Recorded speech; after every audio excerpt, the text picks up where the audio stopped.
हरियाली तीज की आप सभी को बहुत बहुत शुभकामनाएं। आप सभी को राधे राधे।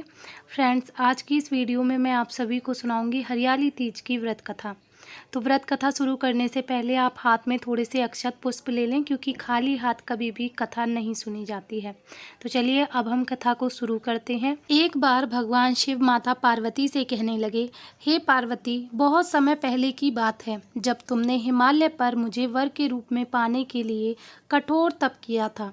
इस दौरान तुमने अन्न जल त्याग कर सूखे पत्ते चबाकर दिन बिताए थे।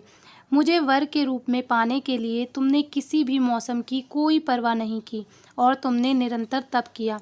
तुम्हारी इस स्थिति को देख तुम्हारे पिता बहुत दुखी हुए थे। ऐसी स्थिति में नारद जी तुम्हारे घर पधारे। जब तुम्हारे पिता ने नारद जी के उनके आगमन का कारण पूछा तो नारद जी बोले, हे गिरिराज, मैं भगवान विष्णु के भेजने पर यहाँ आया हूँ। आपकी कन्या की घोर तपस्या से प्रसन्न होकर वे उससे विवाह करना चाहते हैं। इस बारे में मैं आपकी राय जानना चाहता हूँ। नारद जी की बात सुनकर पर्वतराज अति प्रसन्नता के साथ बोले, हे नारद जी, यदि स्वयं भगवान विष्णु मेरी कन्या से विवाह करना चाहते हैं तो इससे बड़ी कोई बात नहीं हो सकती। मैं इस विवाह के लिए तैयार हूँ।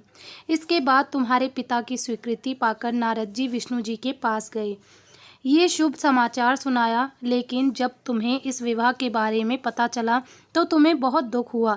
तुम मुझे मन से अपना पति मान चुकी थी। तुमने अपने व्याकुल मन की बात अपनी सहेली को बताई। तुम्हारी सहेली ने सुझाव दिया कि वह तुम्हें एक घनघोर वन में ले जाकर छुपा देगी और वहां रहकर तुम शिवजी को प्राप्त करने की साधना करना।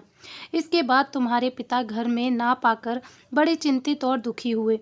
वह सोचने लगे कि यदि विष्णु जी बारात लेकर आ गए और तुम घर पर ना मिली तो क्या होगा। उन्होंने तुम्हारी खोज में धरती पाताल एक करवा दिए, लेकिन तुम ना मिली।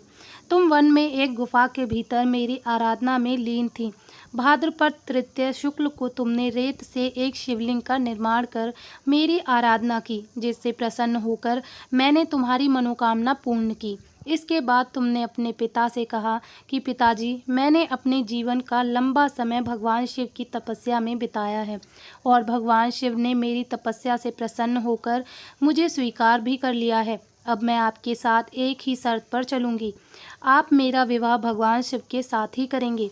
पर्वतराज ने तुम्हारी इच्छा स्वीकार कर ली और तुम्हें घर वापस ले आए। कुछ समय बाद उन्होंने पूरे विधि विधान से हमारा विवाह करा दिया। भगवान शिव ने इसके बाद कहा, हे पार्वती, तृतीया को तुमने मेरी आराधना करके जो व्रत किया था उसी के परिणाम स्वरूप हम दोनों का विवाह संभव हो सका। इस व्रत का महत्व ये है कि मैं इस व्रत को पूर्ण निष्ठा से करने वाली प्रत्येक स्त्री को मनोवांछित फल देता हूँ। भगवान शिव ने पार्वती जी से कहा, इस व्रत को जो भी स्त्री पूर्ण श्रद्धा से करेगी तुम्हारी तरह अचल सुहाग प्राप्त होगा। इसीलिए सभी सुहागिन महिलाएं इस व्रत को अपने पति की लंबी आयु और अच्छे स्वास्थ्य की कामना से करती हैं तथा कुंवारी कन्याएं मन वांछित फल की प्राप्ति के लिए इस व्रत को करती हैं। इस तरह से हमारी हरियाली तीज व्रत की कथा पूर्ण हो जाएगी। कथा पूर्ण होने के बाद में अपने हाथ में जो अक्षत पुष्प लिए हैं उन्हें आप भगवान शिव माता पार्वती के चरणों में समर्पित कर दीजिएगा।